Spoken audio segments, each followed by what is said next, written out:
വർഷങ്ങൾക്ക് മുന്നേ ഞാൻ ബഹ്റൈനിലായിരുന്ന സമയത്ത് ഫാഷൻ ഡിസൈനിങ് പഠിക്കുക എന്നുള്ളത് എനിക്ക് ഭയങ്കര ആഗ്രഹമുള്ള കാര്യമായിരുന്നു കേട്ടോ. പാഷൻ കൊണ്ട് മാത്രമല്ല കേട്ടോ, ഫാഷൻ ഡിസൈനിങ്ങിന് അന്നത്തെ കാലത്ത് അവിടെയുള്ള ഒരു സ്കോപ്പ് അതുകൂടെ കണ്ടിട്ടായിരുന്നു എനിക്ക് അത്രയും ഒരു ആഗ്രഹം ഫാഷൻ ഡിസൈനിങ് പഠിക്കാനായിട്ട്.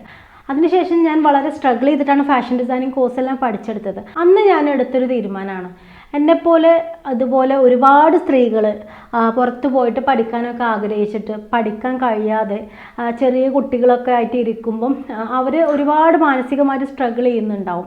അന്ന് ഞാൻ എടുത്തൊരു തീരുമാനമാണ് ഒരുപാട് പേരെ ഞാൻ ഫാഷൻ ഡിസൈനിങ് പഠിപ്പിക്കും എന്നുള്ളത്. അന്ന് ഞാൻ സ്ട്രഗിൾ ചെയ്ത പോലെ ഒരുപാട് സ്ത്രീകൾ ഇന്ന് അവരുടെ വീട്ടിലിരുന്നിട്ട് സ്ട്രഗിൾ ചെയ്യുന്നുണ്ടാവും. അവർക്ക് ഒരുപാട് പേർക്ക് ആഗ്രഹം ഉണ്ടാവും ഫാഷൻ ഡിസൈനിങ് ഒന്ന് പഠിക്കണം, വീട്ടിലിരുന്നുകൊണ്ടാണെങ്കിലും അവർക്കൊന്ന് പഠിക്കണം എന്നുള്ള ആഗ്രഹം ഉണ്ടാവും. ലോകത്തിന്റെ ഏത് കോണിലിരുന്നാലും ഇനി നിങ്ങൾക്കും ഫാഷൻ ഡിസൈനിങ് നിങ്ങളുടെ വീട്ടിലിരുന്നു കൊണ്ട് തന്നെ പഠിക്കാം. കൂടുതൽ ഡീറ്റെയിൽസ് അറിയാനായിട്ട് താഴെ കാണുന്ന നമ്പറിലേക്ക് വാട്സപ്പ് ചെയ്തോളൂ.